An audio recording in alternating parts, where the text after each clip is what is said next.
یہ بعد دیگرے اس نے 2 فائر کیے اور وہ دونوں دشمن اس کی گولیوں کا نشانہ بن کر وہیں گر گئے۔ پورے ہال میں ایک دم گہما گہمی مچ گئی۔ انتظامیہ نے پولیس کو فون کر دیا تھا، وہ ان کی لاشیں پناہگاہ شیری چاچو کے پاس آیا۔ آپ ادھر چلیں، جلدی نکلیں یہاں سے، وہ تیزی سے بولا۔ شبیر نے اتنی پریشانی کے باوجود پیار سے اپنے ٹائیگر، اپنے داماد کو دیکھا۔ ہم زویا کو ٹریس کرتے ہوئے آئے ہیں، شبیر نے کہا۔ کسی بھی منٹ پولیس پہنچ جائے گی، آپ نکلے، میں زویا کو ڈھونڈ کر لاتا ہوں۔ زوال گویا ہوا۔ شبیر نے اپنے ہاتھ میں پکڑے سیل نما ٹریکر میں دیکھا۔ زویا ادھر نہیں ہے، اس کی آخری ٹریکنگ اس بلڈنگ کے باہر سے بائیں جانب کی آ رہی ہے، پروفیسر شبیر نے کہا، جسے سنتے ہی زوال تیزی سے دروازے کی طرف بھاگا۔ وہ ریسٹورانٹ سے باہر نکل چکا تھا اور اب بائیں جانب بھاگ رہا تھا، پر زویا دور دور تک کہیں نہیں تھی۔ تبھی ایک سیاہ BMW اس کے پاس آ کر رکی اور اس کا شیشہ اٹھا۔ اندر شیری چاچو تھے، انہوں نے زوال کو گاڑی میں بیٹھنے کا اشارہ کیا۔ چاچو، میں زویا کو لیے بغیر نہیں جاؤں گا، وہ شیشے کے پاس آ کر بولا۔ بیوقوفی مت کرو ٹائیگر، زویا ٹریک نہیں ہو رہی ہے، اب اسے میں اپنی اسٹیٹ میں موجود ماسٹر کمپیوٹر میں ہی ٹریک کر سکتا ہوں، شبیر نے اسے سمجھایا۔ زوال کے بیٹھ گئی، گاڑی چل پڑی۔ شبیر نے عمر کو اپنی اسٹیٹ چلنے کا حکم دیا۔ زوال نے بھی خاموشی سے اپنی ٹرانسمیشن ڈیوائس نکالی اور بلال کو اسٹیٹ کی لوکیشن بتا کر ادھر پہنچنے کا راستہ خاموشی سے کٹ رہا تھا، اور پیچھے آتے بلال اور صوفیہ کی گاڑی کی ہیڈ لائٹس چمک رہی تھی۔ سین چینج۔ جب باہر بے ہوش زویا کو لے کر لیموزین تک پہنچ گیا تھا، جب پولیس کی گاڑیوں کے سائرن کی آوازیں آنے لگی، اس نے ڈگی کھول کر زویا کو اس میں لٹا دیا، پھر اس کے اوپر سائڈ پر پڑی پیراشوٹ شیٹ کا کور ڈال کر کناروں کو مقناطیس سے بند کر کے ڈگی بند کر دی۔ اب اگر پولیس کسی بھی وجہ سے گاڑی چیک کرتی تو انہیں زویا نہیں دکھائی دیتی۔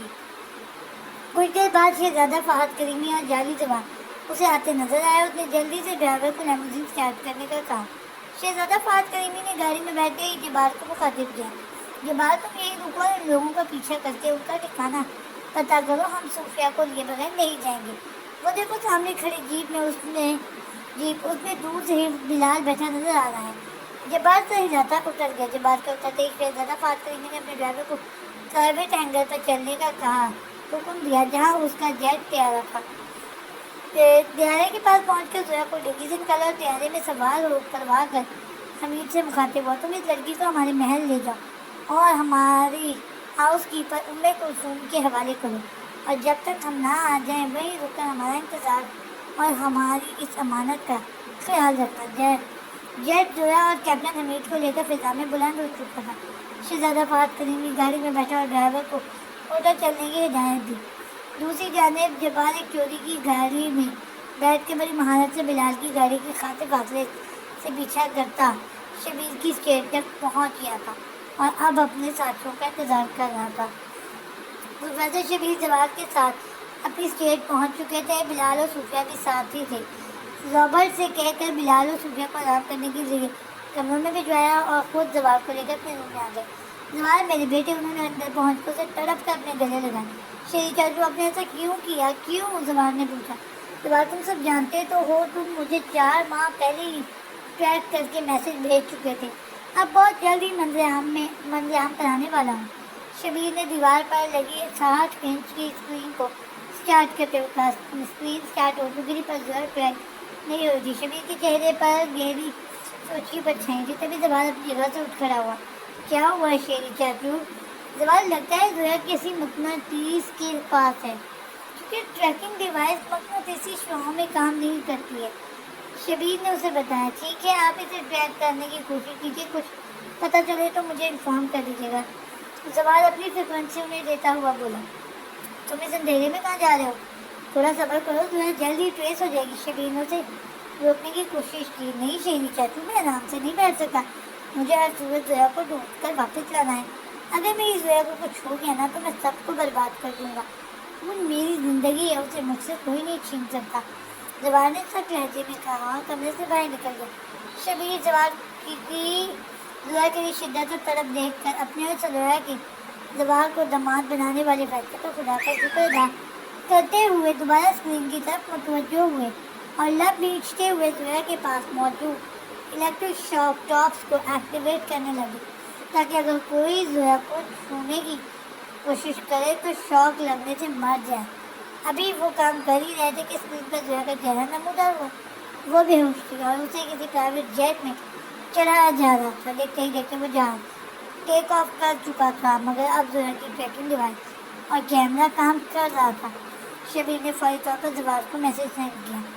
صوفیہ نے کمرے میں آ کر اپنا بیگ اتار کر اس میں جینس اور شرٹ نکالی اور فوری شاور لینے چلی. بغداد سے لے کر میونخ تک ایک کے بعد ایک حالات پیش آ رہے تھے. ایک کے بعد ایک حالات پیش آ رہے تھے. اب تھوڑا ریلیکس کا موقع ملا تھا اور مسز زوال کی گمشدگی کا معمہ بھی ابھی حل کرنا باقی تھا. وہ شاور لے کر تازہ دم ہو کر اپنے بال ٹاول میں لپیٹے باہر آئی تو چونک گئی. بلال کمرے کے وسط میں کھڑا اس کا انتظار کر رہا تھا. میجر بلال، مائی سپیریئر، تم ادھر کیا کر رہے ہو؟ صوفیہ نے تنزیہ لہجے میں پوچھا. صوفیہ، ہم فوجیوں کی زندگی کا کوئی بھروسہ نہیں تھا کہ کتنا ٹائم بھی ہو ہمیں خوشی خوشی اپنے اپنوں کے ساتھ سے گزارنا چاہیے. اور میرا دل تو تم ہو.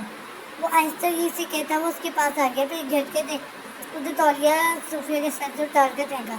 شہد رنگ گھنگھرالے بالوں کے نرم و نازک رکھے صوفیہ کے چہرے کے ارد گرد بکھر گئے. کیا بدتمیزی ہے! صوفیہ نے پیچھے ہٹنا چاہا. بلال نے اسے اپنے بازوؤں سے تھام کر اپنی گرفت مضبوط کی اور سر اس کے نام بالوں میں رکھ کر گہرا سانس لیا. ریلیکس، ہم عزتوں کے رکھوانے ہیں. بس تم اتنے دن بعد ملی ہو تو تمہیں ٹھیک سے دیکھنے اور اپنی روح کو محسوس کرنے آیا ہوں. بلال نے گمبھیر لہجے میں سرگوشی کی. یہ کیسا واحد طریقہ ہے بلال؟ چھوڑو مجھے ورنہ میں جاؤں تو ابھی تمہیں نانی یاد دلا دوں گی. صوفیہ ترمائی. بلال دھیمے سے ہنسا اور صوفیہ کو جکڑ کر اپنے مزید قریب کر کے سارے فاصلے مٹا دیے. تمہارے معاملے میں میرا یہی طریقہ ہے، بلکہ اگر تم چاہو تو اور بدتمیزی بھی کھا سکتا ہوں. اور میں چیلنج کرتا ہوں، اگر تم خود کو میری میجر بلال کی گرفت سے اس وقت آزاد کرانے میں کامیاب ہوتی ہو تو میں تمہاری ہر بات مانوں گا. بصورت دیگر تمہیں مجھ سے نکاح کرنے کا وعدہ کرنا ہوگا اور لکھ کر دینا ہوگا. بلال نے شرارت سے اس کی آنکھوں میں جھانکا. ٹھیک ہے میجر، تم نے خود اپنی شامت کو آواز دی ہے، اب تم دیکھنا صوفیہ تمہیں کیسے پچھاڑتی ہے. وہ چیلنجنگ انداز میں بولی. 4 ماہ پہلے فلیش بیک. زویا ابھی ہاسٹل میں آ کر بیٹھی ہی تھی کہ اس کا فون بجا. نمبر دیکھ کر وہ آسودگی سے مسکرائی. السلام علیکم میجر سر، وہ دھیمے سروں سے بولی. وعلیکم السلام مسز جی، کیا ہو رہا تھا؟ زوال نے اپنے مخصوص سنجیدہ لہجے میں پوچھا. بس ابھی یونیورسٹی سے آئی ہوں، بس لنچ کرنے میں ہاسٹل میں جانے والی تھی. وہ بولی. لنچ تو میں نے بھی نہیں کیا. ایسا کرو تم 5 منٹ میں نیچے آ جاؤ، مل کر لنچ کرتے ہیں. زوال نے کہا اور فون رکھ دیا. زوال کو انتظار پسند نہیں تھا، اسی لیے زوال نے جلدی سے منہ دھو کر جینس اور فل کرتے کے اوپر ہی اپنے حجاب لیا اور کمرے کو لاک کرتے تیزی سے ہاسٹل کے مین گیٹ کی طرف بھاگی. آج کل زوال ایک بہت بڑے اسائنمنٹ پر کام کر رہا تھا. اسے آج ہی آئرلینڈ میں پروفیسر شبیر کی موجودگی کے شواہد ملے تھے، اس لیے اس کا ارادہ 2 دن کے لیے زویا کو اپنے والد بریگیڈیئر افتخار کے پاس چھوڑ کر آئرلینڈ جانے کا تھا. زویا کو لنچ کر دے کر وہ تیزی سے اپنی اسپورٹ کار گیراج سے نکل کر 15 منٹ کا راستہ 5 منٹ میں طے کر کے پہنچا. سامنے سے زویا آتی نظر آ رہی تھی. زوال نے گہری جانچتی نظر اس پر ڈالی. وہ معصومیت اور خوبصورتی کا دلکش ملاپ تھی اور اس کے سرخ و سفید چہرے کی دلکشی حجاب میں مزید بڑھ گئی تھی. مسز جی، لگتا ہے مجھے تمہیں اب 7 پردوں میں چھپا کر رکھنا پڑے گا. وہ بڑبڑاتے ہوئے گاڑی سے اترا اور سر ہلا کر اس کے سلام کا جواب دے کر اس کے لیے اپنی گاڑی کا فرنٹ ڈور کھولا. زویا سلام کرتی ہوئی گاڑی میں بیٹھ گئی. زوال نے آ کر ڈرائیونگ سیٹ سنبھالی اور گاڑی روڈ پر دوڑنے لگی. اور سناؤ، تم آج کا دن کیسا گزرا؟ زوال نے بات شروع کی. جی بالکل ٹھیک، روز جیسا ہی دن تھا. وہ افسردگی سے بولی. ویل، مجھے پتا ہے تم پورا دن اور رات اکیلی رہ کر بور ہو جاتی ہو. بس میری جان، کچھ مہینے اور پھر میں اور تم ایک ساتھ اور میں تمہیں اتنا بزی رکھوں گا کہ تم فرصت کے لمحات کو یاد کیا کرو گی. زویا کا سر اپنی جانب گھما کر اپنا سر اس سے دھیرے سے ٹکراتا ہوا گمبھیر لہجے میں بولا. زویا اس کی اس حرکت سے پر پیچھے سے لگی. زوال نے مسکرا کر اسے دیکھا اور گاڑی ایک بڑے شاپنگ پلازا میں پارک کی. چلو اور کیا یاد کرو گے آج ماں بدولت پہلے تمہیں شاپنگ کرائیں گے، پھر زبردست سا لنچ۔ اس کا ہاتھ کانپتا ہوا گھڑی لاک کر کے آگے بڑھا۔ وہ اسے اپنی پسند سے کپڑے اور دیگر ضرورت کی چیزیں دلا رہا تھا۔ چلتے چلتے وہ ایک لیڈیز شاپ پر رکا۔ اس سے پہلے کہ وہ آگے بڑھتا، زویا نے کپکپاتے ہاتھوں سے اس کا ہاتھ تھام کر روکا۔ کیا ہوا مسز جی؟ زبان نے زویا کے جھکے سر اور سرخ چہرے کو دیکھ کر پوچھا۔ بس پلیز اب اور نہیں، زویا نے جھجکتے ہوئے کہا۔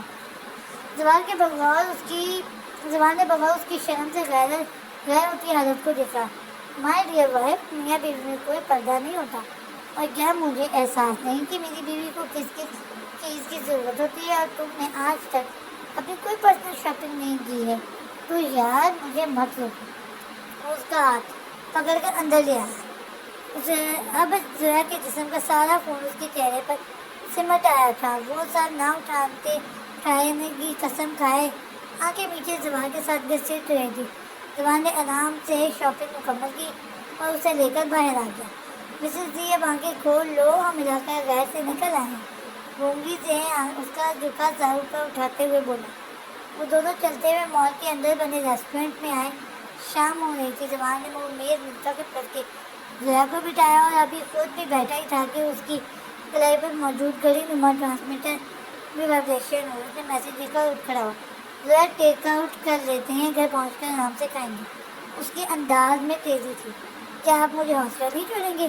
زویا نے پوچھا۔ نہیں، ایک ارجنٹ کام آ پڑا ہے اور مجھے تم سے کچھ بات بھی کرنی ہے، اس نے کاؤنٹر پر لگی لائن دیکھتے ہوئے کہا۔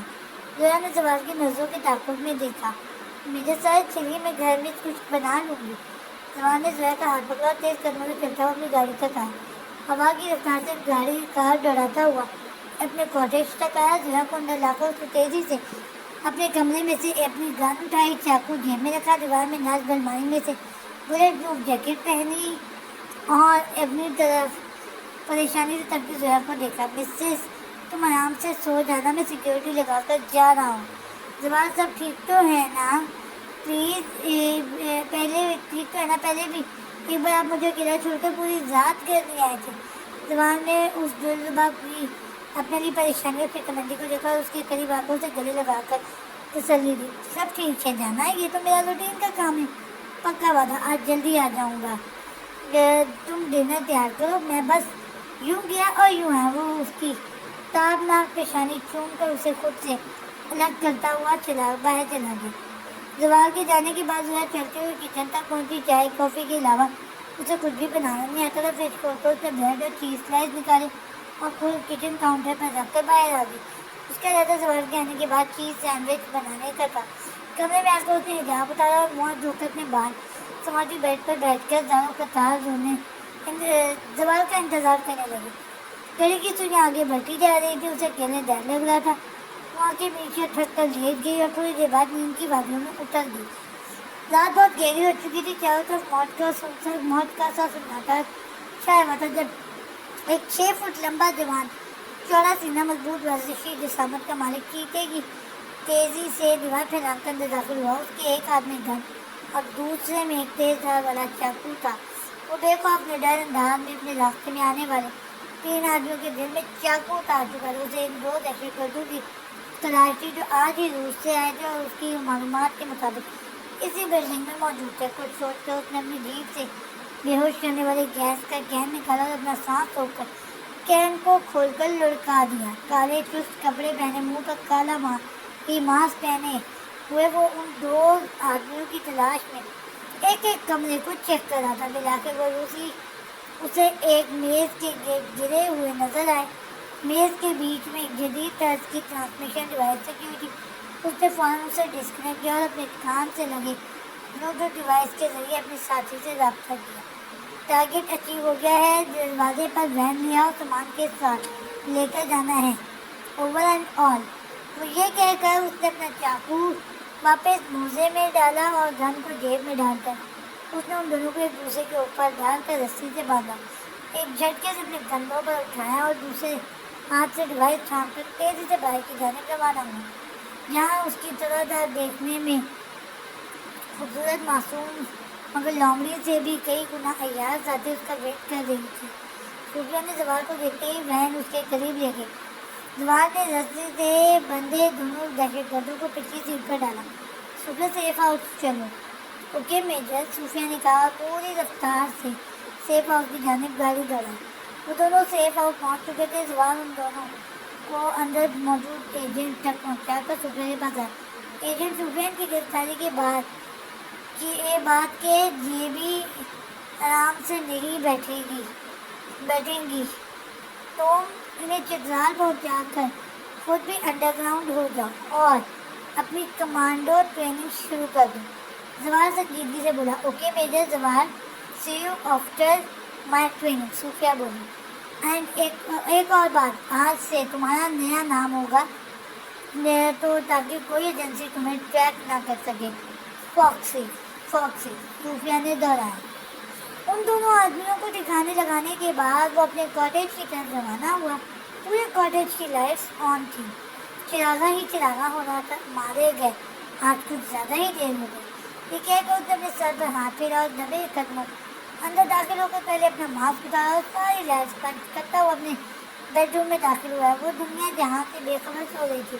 سنہرے خوبصورت بال تکیے پر بکھرے ہوئے تھے. گلابی چہرے پر سنہری گرمی پلکیں سایہ فکر تھی, مگر اس کے چہرے پر خوف کی پرچھائیاں تھیں. وہ یقیناً اکیلے ڈرتی اس کا انتظار کر کے سوئی تھی. اسے دیکھ کر اس کی ساری تھکن ظاہر ہو گئی اور اس نے خود سے دوبارہ عہد کیا کہ وہ آئندہ جب بھی ضرورت اس کے ساتھ ہوگی وہ ٹائم سے آنے کی پوری کوشش کیا کرے گا. لباس بدل کر وہ کچن میں آیا جب ریڈو چیز کے سائز اس کا منہ چڑھا رہے تھے. لیکن وہ بھی سو گئی تھی اور وہ الٹے قدموں واپس گراج میں آیا. گاڑی میں بیٹھا اس کا رخ رات دیر تک کھلی پیزا شاپ کی طرف تھا.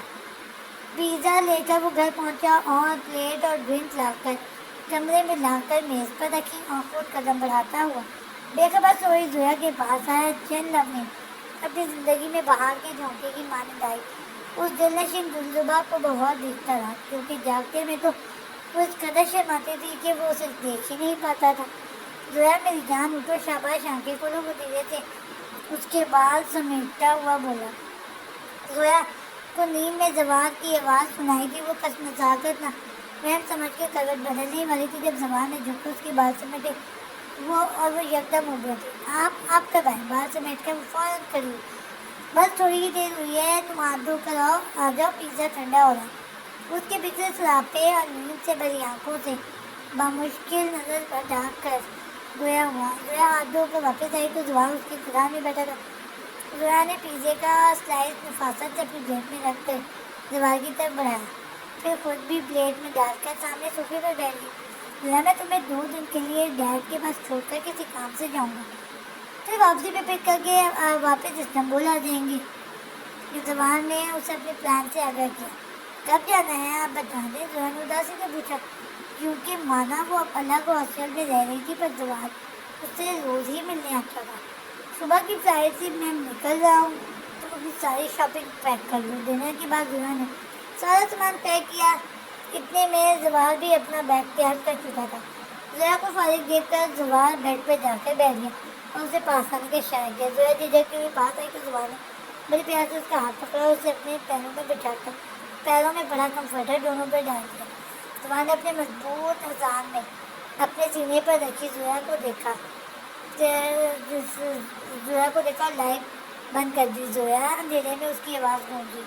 3 گھنٹے میں ہمیں نکلنا ہے. میں تمہیں ڈیڈ کے پاس چھوڑ کر فوراً نکل جاؤں گا. تم وہاں اپنا خیال رکھنا اور گھر سے باہر ہرگز نہیں نکلنا. بس میرے واپس آنے کا انتظار کرنا. جی میرے سر, زویا نے مدھم سے لہجے میں کہا. چلو اب تھوڑا سو جاؤ, میں تمہیں 3 گھنٹے بعد اٹھا دوں گا. زوال نے اس کی آنکھوں پر اپنی چوڑی ہتھیلی رکھی اور خود بھی اس کے سر پر سر رکھ کے سو گیا. فلائٹ لینڈ کر چکی تھی. زوال اور زویا دونوں ہی وینکوور پہنچ چکے تھے. بریگیڈیئر افتخار ان دونوں کو لینے ایئرپورٹ آئے ہوئے تھے. زوال بڑی گرمجوشی سے اپنے ڈیڈ سے گلے ملا اور وہ سب گھر کی طرف روانہ ہوئے. ممی ڈیڈ سب سے ملنے کے بعد زوال بریگیڈیئر افتخار کے ساتھ اسٹڈی روم میں بند ہو گیا. اسے اس معاملے میں اپنے ڈیڈ کے ساتھ پلان ڈسکس کرنا تھا. وہ 2 گھنٹے بعد وہ کمرے سے نکلا. اوپر زویا کے پاس آیا، وہ سو چکی تھی کھیلنے میں، اسے دیکھ کر اس نے دھیرے سے خداحافظ کہا، اپنا بیگ اٹھایا اور آئرلینڈ کے لیے روانہ ہو گیا، جہاں پروفیسر شبیر کو دیکھا گیا تھا۔ آئرلینڈ پہنچ کر پروفیسر شبیر کی تلاش میں وہ ان کی اسٹیٹ میں عمر کاکا سے ٹکرا گیا اور انہوں نے زوال کے پاس کی بات پروفیسر سے کروائی۔ پروفیسر اور زوال اب دشمنوں کے ساتھ اس چوہے بلی کے کھیل کو ختم کرنا چاہتے تھے، اور اس لیے زویا کو منزل عام پر لانے کا ایک مشکل فیصلہ ہوا۔ حال پلین کی فضا میں بلند ہوتے ہی کیپٹن امیر نے اپنے گلے میں پہنا تعویذ اتارا، جو کہ ایک جدید مائکرو ڈیوائس تھی، اور سیٹ پیچھے کر کے اب تک کی ساری رپورٹ مورس کوڈ میں کرنل جہانگیر کو بھیجنے لگا۔ ساری تفصیلی رپورٹ سینڈ کرنے کے بعد اب وہ ہدایات کا منتظر تھا۔ 20 منٹ کے بعد اس کے ہاتھ میں پکڑے تعویذ میں تھرتھراہٹ ہوئی، آگے کی ہدایت مل چکی تھی۔ وہ پرسکون انداز میں تعویذ کو کھول رہا تھا۔ 8 گھنٹے کی فلائٹ باقی تھی۔ اس نے اپنی سیٹ سے اٹھ کر آگے کی سیٹ پر بے ہوش پڑی زویا کو چیک کیا اور پھر واپس اپنی جگہ پر آ کر بیٹھ گیا۔ تھوڑا آرام ضروری تھا، کیونکہ حکومت پاکستان نے ان دہشت گردوں کی پشت پناہی کرنے والے شہزادے فہد کریمی اور اس کے حواریوں کو جان سے مار دینے کا خفیہ حکم نامہ جاری کر دیا تھا۔ زوال باہر نکل کر سیدھا گاڑی کی طرف بڑھا، اور اس سارے کھیل میں یہودی لابی کی سازش بے نقاب ہو چکی تھی۔ ان کا ایک بڑا ایجنٹ مارا گیا تھا اور سر فورڈ کی آنکھوں پر بڑا پردہ بھی ہٹ چکا تھا، مگر اس کی زویا خطرے میں تھی۔ اس کا اس طرح سے اچانک غائب ہو جانا زوال اور شبیر کے پلان میں نہیں تھا۔ زویا کی گمشدگی نے زوال کی جان سونگلی پر لٹکا دی تھی۔ اسے کسی پل چین نہیں آ رہا تھا۔ زویا میری جان کہاں ہو تم؟ زوال نے دور دار مکہ گاڑی کی بونٹ پہ مارا اور پھر گاڑی میں بیٹھ کر وہ تیزی سے گاڑی دوڑاتا ہوا باہر نکل گیا۔ اس کا رخ بار اینڈ گرل ریسٹورینٹ کی طرف تھا کہ شاید کوئی سراغ مل جائے۔ وہ کافی آگے نکل آیا تھا جب اس کا فون بجا۔ ٹائیگر، زویا کا پتہ چل گیا ہے، وہ اس وقت ایک جیٹ جہاز میں ہے، اب لینڈنگ کے بعد ہی منزل کا نشان مل سکے گا۔ پروفیسر شبیر کی آواز ہے۔ شیری چاچو، اگر جہاز کی لینڈنگ کا ویٹ کیا تو بہت دیر ہو جائے گی۔ اس نے جیٹ جہاں سے ٹیک آف کیا ہے وہ لوکیشن اور ٹائم بتائیں، میں ادھر جا کر انکوائری کرتا ہوں۔ زبان نے تیزی سے کہا، ٹیک آف کو ابھی بمشکل 3 منٹ ہوئے ہیں، تم پتہ نوٹ کرو۔ شبیر نے ایک پرائیویٹ فلائنگ کلب کا ایڈریس بتایا۔ اب زبان کا رخ اس فلائنگ کلب کی جانب تھا۔ گاڑی کی اسپیڈ کی سوئیاں اپنی انتہا کو چھو رہی تھی۔ وہ تیز رفتاری کے سارے ریکارڈ ٹوٹل فلائنگ کلب تک پہنچا۔ اندر ریسیپشن پر گیا تو پتہ چلا کہ قطر کے پرنس کا پرائیویٹ پلین دوحہ روانہ ہوا تھا۔ ساری معلومات لے کر اسے شبیر کو کال ملاتا چلا گیا، پر کوئی جواب نہیں ملا۔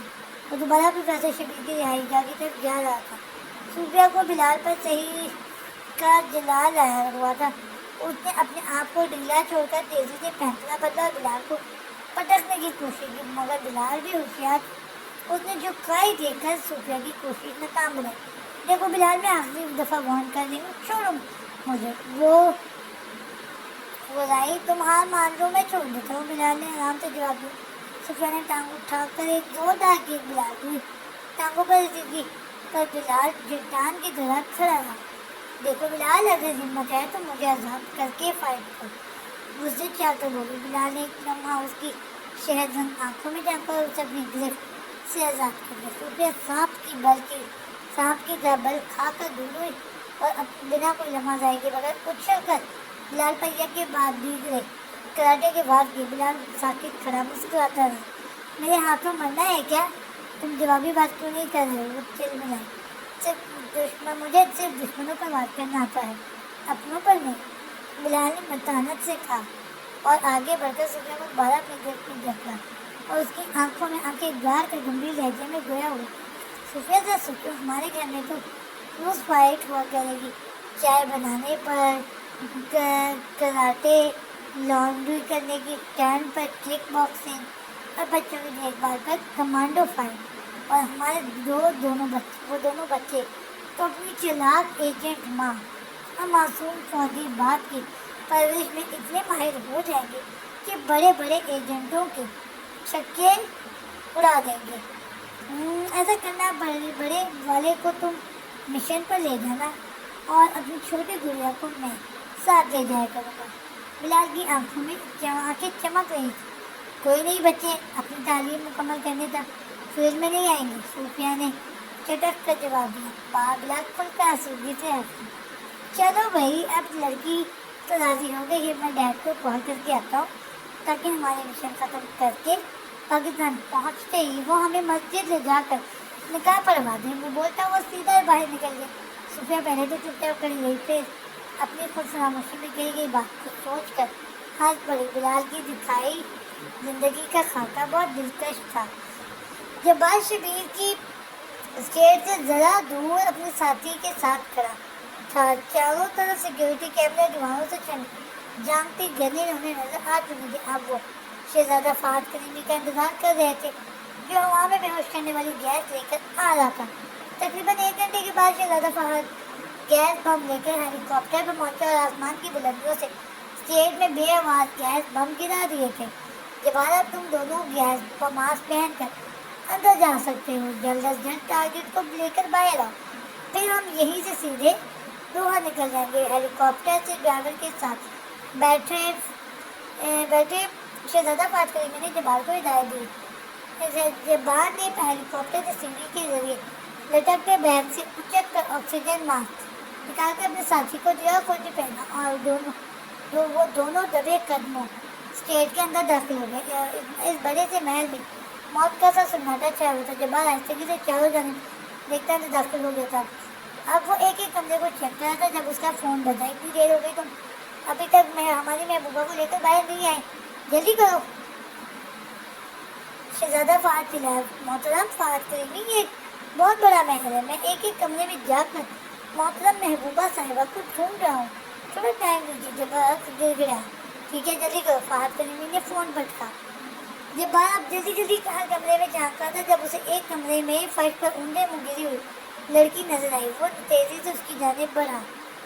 وقت گزر رہا تھا۔ شہزادہ فہد کریمی ہیلی کاپٹر میں بیٹھا بے صبری سے اپنے ساتھیوں کا انتظار کرتا۔ رات خاصی گہری ہو چکی تھی۔ اسے صبح سویرے قطر کے ریگستانی علاقے میں تمام دہشت گرد تنظیموں کے سربراہی اجلاس میں شرکت بھی کرنی تھی۔ وہ بار اندھیرے میں اپنے ہاتھ پر بندی گھڑی ڈبک دیتا تھا۔ جبار کو اندر گئے گھنٹہ ہو چکا تھا اور اب اس کے صبر کا پیمانہ لبریز ہوا تھا۔ اس کے اندھیرے میں دور سے جبار اور اس کے ساتھی کا ماسک پہنے کی تھی وجود کو کندھے پر لادے ہوئے ہیلی کاپٹر کی طرف آ رہے تھے۔ یہ یقینی صوفیہ تھی کیونکہ کاندھے پر لٹکے وجود کے لمبے بال ہوا سے اڑ رہے تھے۔ کاپٹر کے قریب پہنچتے ہی انہوں نے بے ہوش صوفیہ کو پیچھے کی سیٹ پر بٹھا کر سیفٹی بیلٹ باندھی اور خود بھی اچک کر بیٹھ گئے۔ ان سب کے بیٹھے ہی شہزادہ فہد کریمی کے اشارے پر پائلٹ نے کاپٹر فضا میں بلند کرنا شروع کیا۔ کاپٹر کے پنکھوں کی آواز گونج رہی تھی اور وہ فضا میں بلند ہوتے ہوتے مشرق کی طرف مڑا اور اپنی منزل کی طرف روانہ ہو گیا۔ بھاری سر کے ساتھ اس نے اپنی بوجھل آنکھیں کھولی۔ اس تیز نشہ آور انجیکشن کا اثر ابھی بھی پوری طرح ختم نہیں ہوا تھا۔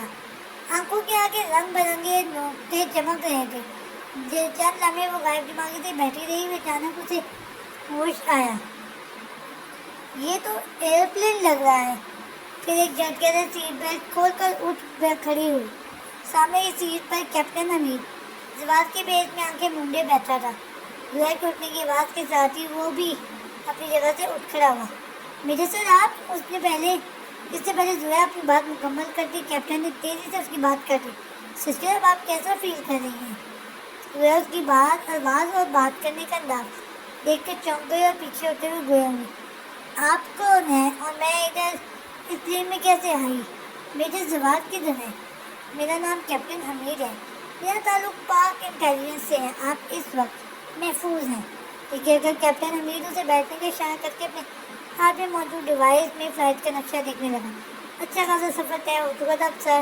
اب تو سر پر کفن باندھ کر ان ملک دشمن عناصر کو ختم کرنے کا وقت ہے جنہوں نے مسلمان ہوتے ہوئے بھی مسلم ممالک میں دہشت گردی یا خون خرابہ پھیلایا ہوا تھا۔ کیپٹن حمید نے اپنی گھڑی نما ڈیوائس سے مورس کوڈ میں سے پیغام بھیجا اور جواب ملتے ہی وہ تیزی سے اپنی جگہ سے کھڑا ہوا، سیٹ کے نیچے سے جھک کر بیگ میں پیک پیراشوٹ نکالا اور زہرا کی جانب آیا۔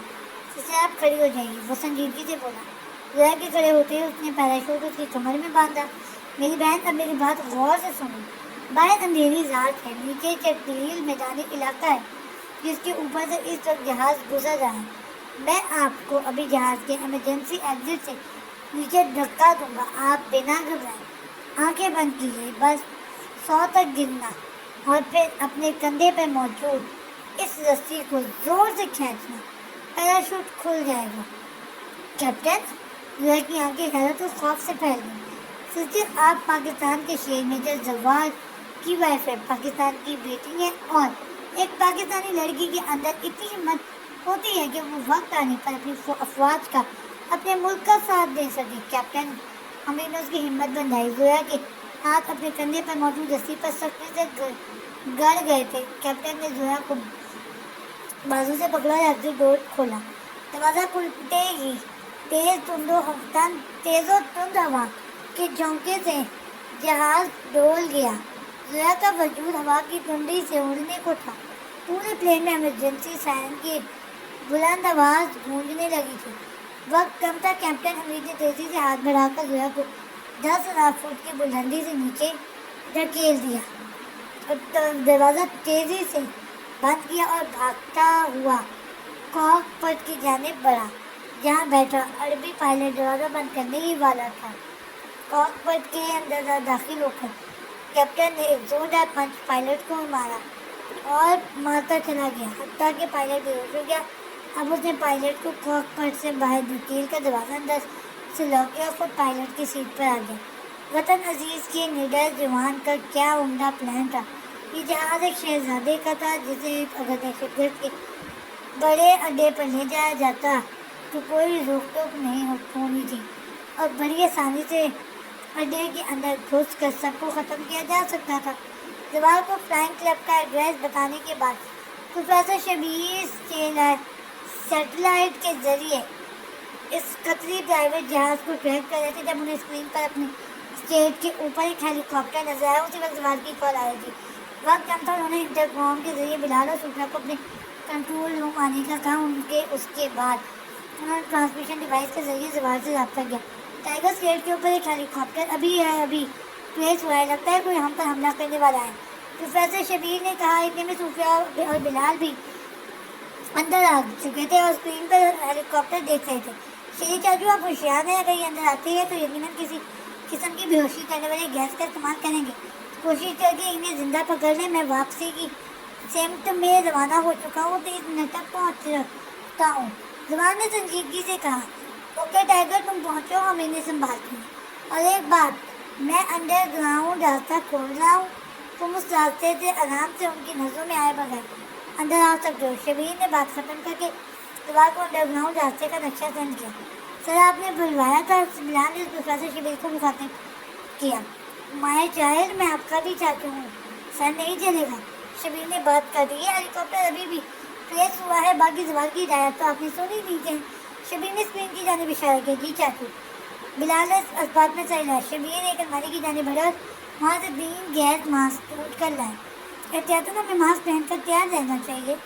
شبیر, بلال اور صوفیہ تینوں باہر موجود افراد کی حرکاتوں سے کیمرے کی آنکھ سے دیکھتے تھے. کاپٹر سے نے رسی کے ذریعے ماسک نیچے پہن کے اٹس ٹائم فار ایکشن. بلال, صوفیہ تیار ہو جاؤ. شبیر نے ماسک پہنتے ہوئے دونوں سے کہا. وہ دونوں گیس ماسک پہن چکے تھے. اب کیمرے میں کاپٹر کو اوپر سے گیس بم گرتا دیکھ رہے تھے. گیس بم گرنے کے 15 منٹ بعد 2 ماسک پہنے افراد احتیاط سے چلتے ہوئے اندر رازداری میں داخل ہو چکے تھے. شبیر چاچو, ابھی آپ کا سامنے آنا مناسب نہیں. آپ ادھر ہی رکے, میں ان کو قابو کرتا ہوں, بلال نے کہا. اور شبیر کے اس بات میں سے ہلانے پر آگے بڑھائی تاکہ صوفیہ بھی اس کے ہم قدم ہو. تم کدھر جا رہی ہو؟ آرام سے چاچو کے پاس رکو. بلال نے ٹوکا. میجر بلال, میں اپنا کام کر دوں, آپ اپنا کیجیے. صوفیہ جواب دیتی ہوئی آگے بڑھ گئی. اس کا رخ دانی جانب تھا جہاں سے اسے کیمرے سے زبان کو داخل ہوتے دیکھ لیا تھا. شبیر نے اپنا دروازہ بند کر لیا تھا اور بلال بھی صوفیہ کی نظروں کے تعاقب میں زبان کو دیکھ چکا تھا جو سانس روکے دیر سے ان کی سمت آ رہا تھا. بلال, ٹارگیٹ کدھر ہے؟ زبان نے پوچھا. زبان بھائی بولتے ہاتھ پر بنے ایک کمرے کو کھول کر چیک کر رہے ہیں. بلال نے رپورٹ دی. بیجر, کیا میں آپ کے لیے ماسک ارینج کر دوں؟ صوفیہ نے پوچھا. It's fine. گیس کو چھوڑے ہوئے 20 منٹ ہو چکے ہیں، ابھی اپنا سر کھو چکی ہے.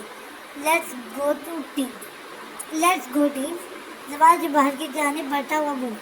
ابھی وہ ان کے قریب دیوار کے قریب کی آڑ لے کر پہنچی تھی. جوال کا فون بجا اور انہیں اس سناٹے میں جوال کی گونجتی آواز سنائی دی. محترم فہد کریمی، یہ بہت بڑا محل ہے. میں ایک کمرے میں جا کر محترمہ محبوبہ صاحبہ کو ڈھونڈ رہا ہوں، تھوڑا ٹائم دیجیے. جوال گڑگڑا رہا تھا. بلال، صوفیہ کیئرفل ہے تو فہد کریمی کے ساتھی ہیں، اور جس محبوبہ کو ڈھونڈنے آئے ہیں وہ یقیناً صوفیہ ہیں. زبان نے تجزیہ کیا. جی جواب بھائی، یہ فہد کریمی ایک گندی مچھلی ہے. اب وقت آ گیا ہے اس کا کام تمام کر دیا جائے اور اس کے اڈے تباہ کر دیے جائیں. بلال نے سنجیدگی سے کہا. ٹھیک ہے صوفیہ، تم ماسک اتار کر مجھے دو اور اندر کمرے میں جا کر بے ہوش بن کر لیٹ جاؤ. یہ کہہ کر زوال بلال کی طرف مڑا.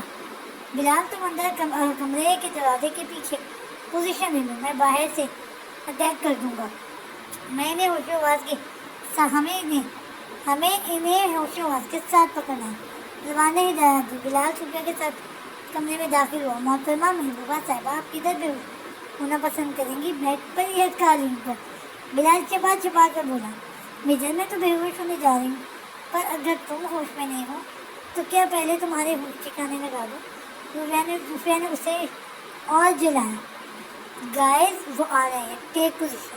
باہر سے زوال کی آواز کے آتے ہی صوفیہ جلدی سے اونگے میں فرش پر لیٹ گیا.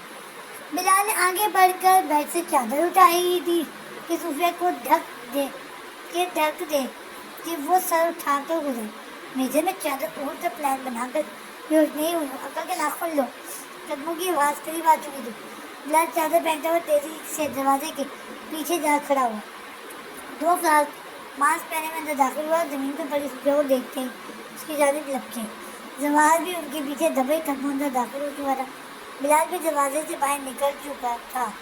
اس سے پہلے جوال کے ہاتھ صوفیہ کو چھوتا وہ بجلی کی تیزی سے سیدھی ہوئی اور اپنی سمت جھکی. جوال کو ایک زوردار کک ماری.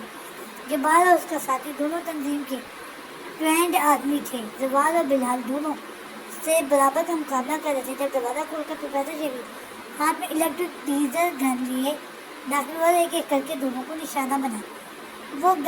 اس گن سے کرنٹ کی لہر نکل کر جوال کے جسم پہ ٹکرائی اور وہ فرش پر گر کر تڑپنے لگا. اس کے ساتھی کا بھی یہی حال تھا. بلال، ہریپ ہم ان کا بھیس ڈالنا ہے، زبان نے کہا. زوال اور بلال نے دونوں کو پکڑ کر ان کے لباس اپنے لباس سے بدلے اور ان کے ماسک اتار کر خود پہنے. فہد کریمی کا پرائیویٹ جیٹ زویا کو لے کر جا چکا ہے. اس سے اچھا موقع اب ہمیں نہیں ملے گا. فہد کریمی کا پرائیویٹ جیٹ زویا کو لے کر جا چکا ہے. اس سے اچھا موقع اب ہمیں نہیں ملے گا. ان کے بیس میں ہیلی کاپٹر میں گھس کر موقع پا کر فہد کریمی کو یرغمال بنا کر اس کے اڈے پر انٹری حاصل کر لیں گے اور اس پورے ریکٹ کو تباہ کر دیں گے. زمان نے اپنا پلان بتایا. صوفیہ، تم بے ہوش کرنے کی ایکٹنگ کرو گی، اپنی ٹرانسمیشن ڈیوائس آن رکھنا. بلال، ہم دونوں ان کے ماسک پہن کر چلیں گے. شیری چاچو، آپ ڈیڈ اور انکل جہانگیر سے فوری کانٹیکٹ کیجیے. تینوں ISI کی جیالے اور زوال، بلال اور صوفیہ تیار تھے. اپنے لباسوں میں مہلک ہتھیار چھپائے.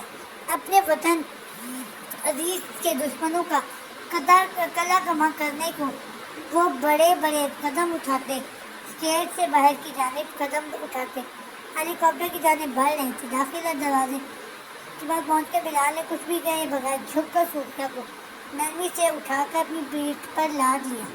صوفیہ بلال کے کندھے سے لٹکی ہوئی تھی. تینوں اس اندھیرے میں کاپٹر میں بیٹھ چکے تھے. ہیلی کاپٹر تیز رفتاری سے فضا میں بلندیوں کو چھوٹا ہوا قطر کی جانب اٹھا جا رہا تھا. تبھی گیس ماسک پہنتے ہوئے زوال نے بلال کو آنکھ سے اشارہ کیا. وقت آ گیا تھا کاپٹر پر قبضہ کر لیا جائے، مگر شہزادہ فہد کریمی چوکنا پائلٹ کے ساتھ بیٹھا ہوا تھا. ایک چھوٹی سی غلطی اس سب کو موت کے منہ میں لے جا سکتی تھی. تبھی زوال نے اپنے پیچھے بیٹھے صوفیہ کو شہزادہ فہد کی توجہ بٹانے کا پیغام میسج کے ذریعے دیا. شہزادہ فہد کریمی کی پوری توجہ اپنے محل میں پہنچنے والی زویا کی طرف تھی. اس کے حساب سے زویا محل میں 6 گھنٹے کے اندر اندر پہنچنے والی تھی، اور اب صوفیہ بھی اس کے پاس تھے. ان دونوں پر اس کا دل بری طرح آیا ہوا تھا. اس کے دل و دماغ میں جنگ سی چھڑی ہوئی تھی. کہ وہ پہلے کس کے پاس جائے، اور اس نے سبز آنکھوں والی حور کے پاس یا اس پٹاخہ صوفیہ کے پاس، اور صبح اسے تنظیم کے بڑے اجلاس میں بھی شرکت کرنی تھی۔ وہ اپنی سوچوں میں گم تھا جب اس کے کانوں میں زوردار مسمانی کی آواز سنائی دی۔ صوفیہ زوال کا اشارہ پاتے ہی اٹھ بیٹھی تھی، تو ایک فلک جو شگاف کی ماں کا اپنا گلا پکڑے بیٹھی تھی، اس کا سانس وہ ٹوٹ کر چل رہا تھا۔ خوبصورت شہد مند آنکھوں میں نمی تھی۔ صوفیہ کی چیخ سنتے ہی فہد کریمی نے گردن گھما کر پیچھے کی جانب دیکھا۔ کیا ہوا ہے، اسے چیک کرو، اس نے جپاس کی لباس میں مربوط زوال سے کہا۔